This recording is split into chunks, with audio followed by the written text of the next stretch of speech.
Friends நம்ம இப்போ என்ன செய்வோம்னாக்கா பூண்டு ஊற பார்ப்போம். பூண்டு வாங்கி தேவையான பொருள் வச்சுருக்கா அதை காமிக்கிறேன். ஃபஸ்ட்டு இந்த கட்டி பெருங்காயத்தை போட்டுக்கலாம். இந்த பூண்டுக்கு இவ்வளோ பெருங்காயம் பண்ணும். இது எவ்வளோ பூண்டு? 1 கிலோ. 1 கிலோ பூண்டுக்கு இவ்வளோ போட்டுங்க. கட்டி பெருங்காயம் பண்ணிங்கன்னா நல்லா வாசமாக இருக்கும். ஊறுகாய் அப்படியே நல்லாயிருக்கும். நான் இப்போ சொல்கிறப்ப செய்கிறப்ப வெந்தயம் இவ்வளோ போட்டுக்கலாம். கசப்பு கொஞ்சம் கம்மியாக இருக்கும். பொடியை கட்டி என்னன்னாக்கா இது வந்து 12 கிலோ பூண்டு இதை போட்டு வதக்கிறோம். இந்த அளவு வந்து வதங்கிங்க. ஒரு வந்து கால் பதத்துக்கு இப்போ இந்த பூண்டு வதக்கி வச்சுருந்தோமே அதை வந்து நல்ல மிக்சியில் அரைச்சாச்சு. நைஸாக அரைச்சிங்க அப்போ நல்லாயிருக்கும்.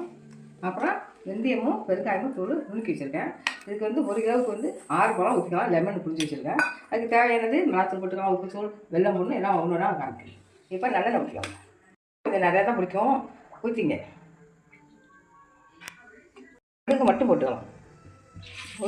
நல்லா வெடிச்சிட்டு சத்தம் அடங்கினோன்னா டக்குனு போட்டுங்க. அவ்வளோதான். கொஞ்சம் சிம்மில் வச்சே கிண்டிவிட்டு போட்டு நுணுக்கி வச்சுக்கோங்களே. வெந்தயமும் பெருங்காயமும் அதை போட்டுங்க. இது வந்து வெறும் மிளகாத்தூள், வெறும் காஞ்ச மிளகா போட்டு அரைச்சது. ஊறுகாய்க்கெல்லாம் அது ட்ரை பண்ணுங்கள். வேறு ஒன்றும் போடாதீங்க. ஆமாம், அதான் சூப்பராக இருக்கும். எல்லாத்தையும் சொல்லுங்க. சிம்மனும் ஊற்றிக்கலாம். ஒன்று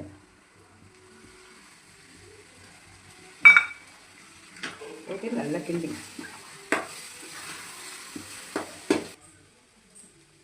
உப்பு இவ்வளோ போட்டுங்க தேவையானது. 1 கிலோவுக்கு எவ்வளோதோ போட்டுங்க. இதெல்லாம் போடுறதுக்கு வீணாக போகாது, அப்படியே இருக்கும். நல்லா எல்லாமே ஒரு டேஸ்ட் கொடுக்கும். இது நல்லது, உங்களுக்கு தெரியும். இதில் போடுற பொருள்லாம் சூப்பர் பொருள். இதை ட்ரை பண்ணி பாருங்கள். வீணாக போகாது. ஃப்ரிட்ஜில் வச்சாருங்க. வெளியே வச்சு யூஸ் பண்ணிங்க, நல்லது. ஆனால் பாட்டிலில் போட்டு வச்சிங்க. இதுக்கு மெயின் பாயிண்ட் என்னன்னாக்கா பாட்டில் வேணும்.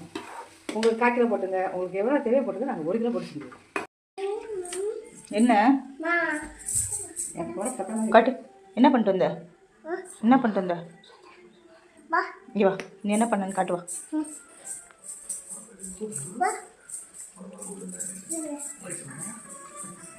இங்கே பார்த்தீங்களா? டேபிளில் பாருங்க.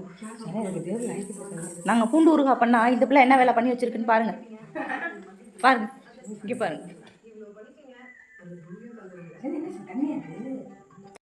என்ன நம்ம ஊற்றுன பார்த்தா அப்படியே புரிஞ்சு வரும். அப்போ வந்து நல்ல வரி